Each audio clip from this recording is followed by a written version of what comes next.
Working in the high-end furniture game, you meet all sorts. But Jake? He was something else. Every Thursday, like clockwork, he'd stroll into the showroom with a coffee in hand and a lopsided grin that said he owned the place, even though he never bought squat. I remember the first time he walked in. I was arranging a display of Italian leather sofas, real pricey stuff. He sauntered over, his eyes scanning the price tags, but not in the way most folks do. "Hey there," he started, leaning too close to a lamp that cost more than most people's rent. "What's the story with this one? Looks comfy enough to sleep on forever." I smirked, stepping in before he could test that theory. "It's handcrafted. Top of the line. But yeah, definitely not for napping." Jake chuckled, running a hand through his messy hair. "Guess I'll have to keep my shoes off then."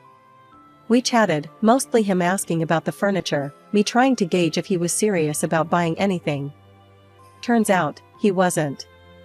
That first day, he left with a wave and a "see you around." One slow afternoon, he dropped by with that same casual swagger. The store was dead, which meant I couldn't avoid a longer convo. "So, Elsie, right? You ever get tired of talking about couches and tables all day?" I leaned against the counter, crossing my arms. "It pays the bills. Besides, it's not so bad." "What's your deal anyway? You come in here all the time but never buy anything. Are you in the biz or just like messing with me?" Jake's laugh was a full-bodied sound that filled the room. "Nah, I'm not messing with you. Just like the vibe here, I guess. Plus, you're kind of fun to talk to." That day, he stayed longer than usual. We talked about everything, music, movies, you name it. He had an opinion on everything and a story to match. When he finally left, he turned at the door. "Hey, Elsie? You want to grab coffee sometime? Outside of these expensive walls?" I hesitated. This was new territory. "Sure, why not? But if you're planning to run a tab there too, I'm bringing a calculator." "Deal," he said with a laugh, and then he was gone. Coffee with Jake became our thing. Every time we met, he'd pick a spot as eclectic as the furniture he never bought. Each cup of coffee felt like a continuation of a conversation that never really ended. It flowed from furniture to life plans, from jokes to personal dreams. A year flew by since Jake and I started dating. He had this knack for making ordinary days feel like little adventures. It wasn't just coffee dates anymore. We had road trips, late-night movie marathons, and lazy Sundays spent wandering through flea markets. He seemed genuine, you know? Like a real stand-up guy. Then, out of the blue, during a picnic in the city park, nothing fancy, just us and some takeaway sandwiches, Jake got down on one knee. I almost choked on my soda. "Elsie, will you marry me?" he asked, holding up a ring that caught the sunlight just right. I laughed, half because I was nervous, and half because it felt so right. "Are you serious right now?" "Dead serious. I want all my tomorrows to start with you." His eyes were all hopeful, like a kid waiting to see if he'd won the top prize at a carnival game. I didn't need to think about it. Yes, Jake. Of course, yes. The next thing was meeting his folks. Jake had mentioned them, but we hadn't spent time together, and from what he said, they were a bit uptight. He decided it was time to introduce me properly, so he planned a dinner at their place. When we arrived, their house was, let's just say, eclectic. Every corner crammed with some fancy piece from a different era or style. It was like walking into a museum where all the exhibits got mixed up. Jake's mom, Lydia, was as cold as the November air when she opened the door. "You must be Elsie," she said, eyeing me like I was a piece of furniture she couldn't quite place. "Yes, nice to meet you," I managed, trying not to let her scrutiny get to me. We sat down to dinner, and the vibe was stiff. Jake tried to lighten the mood, but his dad, Harold, only thought a bit after Jake mentioned my job at the luxury salon. "So, you work with expensive furniture? Designer pieces?" Harold asked, his tone shifting from indifferent to slightly intrigued. "That's right," I said. "I help people choose pieces that work for their homes." Lydia perked up too. "And you have savings? That's good. Very good. The conversation slowly turned to their interest in my financial stability rather than getting to know me. It was awkward, but I played along. After dinner, Lydia cornered me in their living room turned bizarre showroom. "Elsie, dear, could you suggest something for this room? It feels a bit cluttered," she said, waving a dismissive hand around. I looked around, biting my tongue to avoid saying it looked like a yard sale gone mad. Instead, I put on my professional smile. "Well, you might consider streamlining the styles. Maybe pick a theme or a period you like and build around that. There are some great, affordable alternatives to these high-end pieces that can give you a cohesive look without breaking the bank." Lydia's nose wrinkled. "I don't want alternatives. I want the real deal, the stuff you sell in your store. I just thought, with your discount or whatever, you could help us out." The way she said it, like I owed them something, irked me. But Jake was watching us, a hopeful look in his eyes, like he wanted this to go well. "I'll see what I can do," I said finally, even though I knew I'd be careful about any help I offered. Wedding talks with Jake and his parents were like walking into a hurricane and trying to stop the wind. His folks had their hearts set on a blowout bash. But here's the kicker. Lydia, with her taste for the finer things, dropped this gem during dinner one night. Women always dream of big weddings, so they should foot the bill, right? Her smirk told me she wasn't just throwing ideas around. She meant it. I nearly choked on my water. "Well, Lydia, this woman dreams of a simple wedding. We're not breaking the bank or my sanity over one day." Jake, caught in the crossfire, gave me that look, the "please go easy on my mom" look. But nah, not this time. "Elsie's right," he finally said, though his voice had the weight of a man walking to the gallows. "We'll keep it simple." The wedding day came, and true to my word, it was simple, beautiful, but understated. Jake's parents plastered on their best sour grapes faces throughout the ceremony. I caught Lydia muttering to a relative, "You'd think a girl who sells fancy furniture could put on a better show." I let it slide. The day was about us, not them. I was floating, my heart full, as I said I do, to a modest gathering of our closest friends and family in the little garden behind our favorite cafe. Post-wedding life kicked off with Jake suggesting we rent a large apartment. "You can deck it out just how you like," he said, knowing full well his bank account was running on fumes. "I'll pitch in when things pick up for me." So, I signed a lease for a chic place that cost a pretty penny, $500 a month. My savings took the hit for the furniture and appliances. I went all out, styling it into a space that could have graced the pages of a design mag. When his parents visited, Lydia's eyes nearly popped out. "This place, it's like something out of a movie," she gasped, touching the suede of the couch like it might vanish. "I want this. All of this." Jake beamed like he'd built the place himself.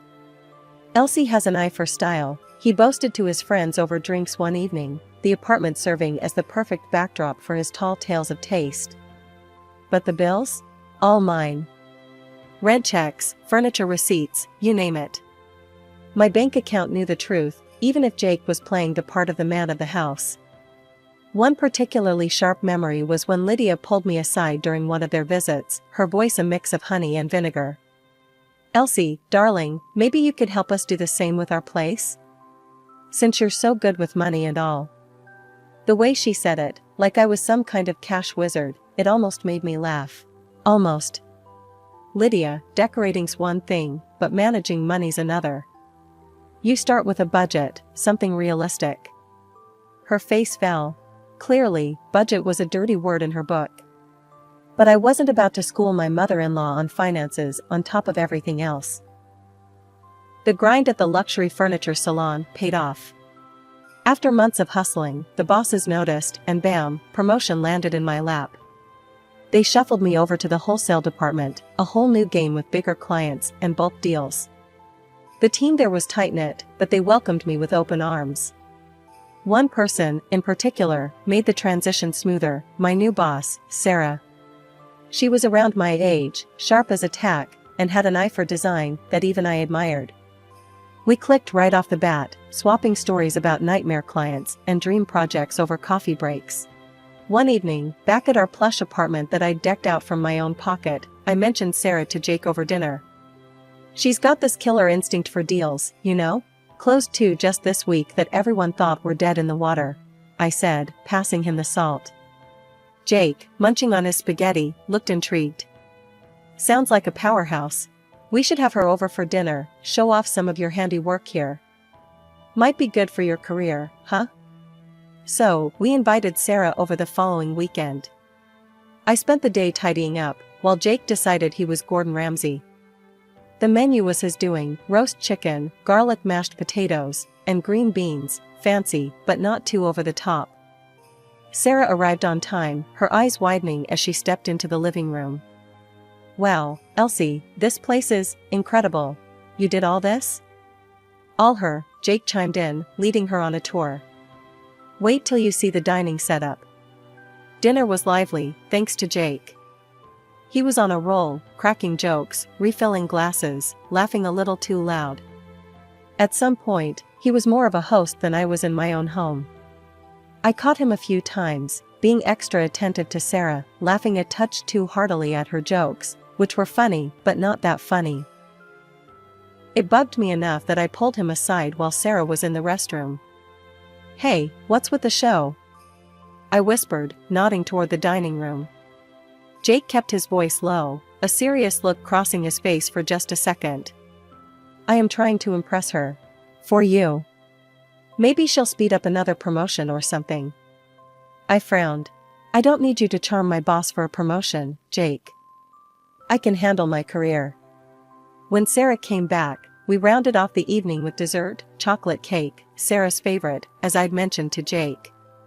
He listened, at least when it suited his plans. After Sarah left, praising the meal and the company, Jake slumped on the couch, grinning like he'd won a prize. See? Told you it'd go great. I sat beside him, not quite sharing the sentiment. It was nice, but don't do that again. I don't need a show, just be normal next time. Jake just waved a hand, dismissing my concerns as he turned on the TV. You worry too much.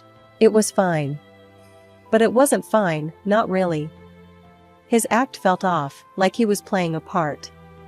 Since the promotion, my paycheck had grown nicely, which, naturally, led Jake to find new ways to spend it. First up, his wardrobe. Babe, I can't keep wearing these old suits.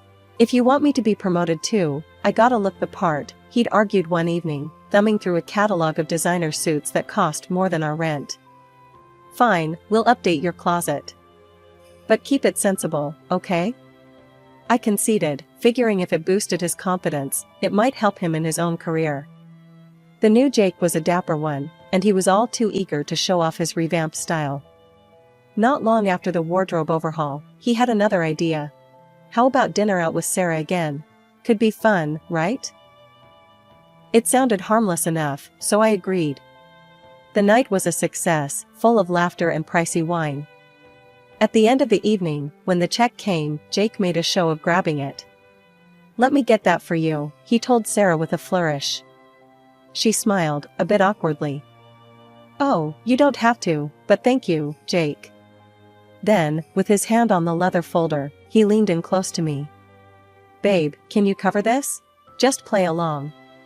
Puzzled and slightly annoyed, I nodded, slipping my card to the waiter while Sarah was distracted. Jake was beaming like he'd just closed a major deal, and I couldn't help but feel like I was being played in my own life. This pattern didn't stop. Dinners turned into weekend getaways, which Jake insisted on initiating, and I unwittingly financed. He'd tell Sarah, "Don't worry about the cost, we've got it," while winking at me across the room. It was during one such trip, a luxurious beach resort stay, that I hit my breaking point. As I signed yet another exorbitant bill, Jake clapped me on the back. Isn't this great? Sarah's having a wonderful time. Good for your career, this. That night, in our hotel room, I confronted him. Jake, I can't keep this up. These trips, these dinners. It's too much. We're supposed to be a team, but I feel like your bank more than your wife. Jake's face darkened, his voice cold and sharp. I'm doing this for you, for us. If you can't see that, maybe you should just enjoy it alone. I'm busting my ass here trying to help your career." After that, things changed. Jake started staying late at work, or at least that's what he said. Sudden meetings, unexpected calls, it became his new normal. I was sad, sure, but also furious. I wasn't going to be his meal ticket anymore. The joy of our dinners and trips had soured, turning into a reminder of how much I was losing, not just money, but a partner I thought I knew. The call from Sarah to come to her office immediately sent a cold wave of anxiety through me. What could it be? My mind raced with every possible mistake I might have made, every deadline, every email. I knocked on her office door, my heart hammering in my chest, and stepped inside. Sarah was sitting behind her desk, her expression serious, the usual warmth absent. My gaze fell on an alarming number of bouquets and unopened gift boxes piled in one corner.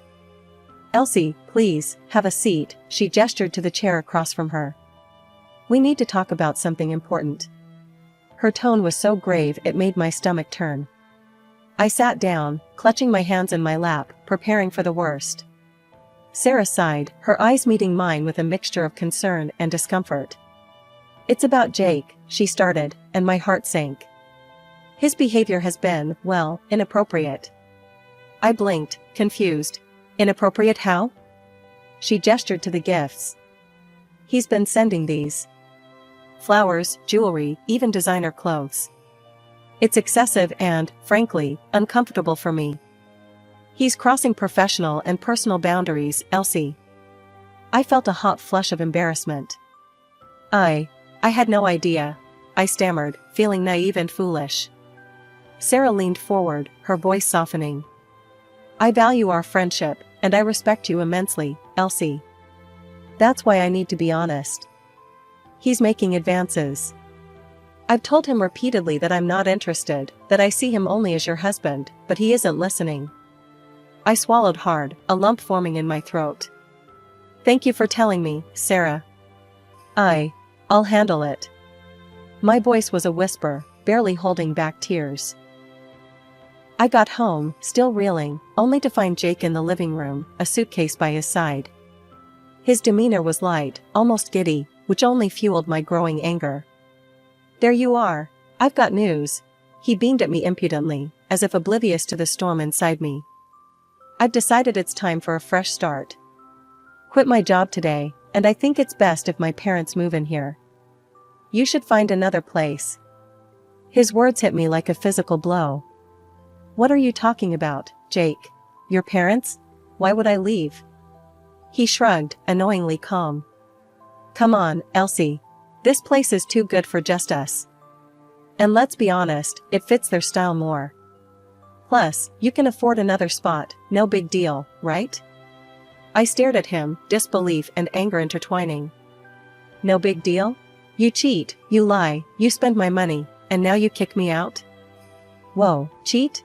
What are you on about?" His feigned ignorance was infuriating. "Don't play dumb, Jake. Sarah told me everything, the gifts, the advances. How could you?" My voice cracked, tears threatening to spill. Jake's face hardened. "So what? She's richer and more promising than you, so I just want to get a better life. Just pack up and go, Elsie." His words were a dagger, cutting through any remaining ties of affection I had for him. That night, I lay in the spare bedroom, the reality of my crumbling marriage suffocating me. Jake's betrayal was clear, his intentions laid bare. By morning, I knew what I had to do. The next morning, I had found a new apartment online, a smaller, quieter place that felt like a fresh start. I signed the lease electronically and called the movers, all before Jake had even stirred from his sleep. As the movers started arriving, I was methodically showing them around, pointing out what to take. I'd gathered all the receipts and proofs of purchase for the furniture, my furniture, that I'd paid for with my hard-earned money. I was ready, determined. Jake stumbled out of the bedroom, bleary-eyed and confused as he saw the movers loading up boxes. "What's going on, Elsie? Why are you taking the furniture?" I held up the folder stuffed with receipts. "Because it's mine. I bought it, I paid for it, and it's coming with me. Any questions?"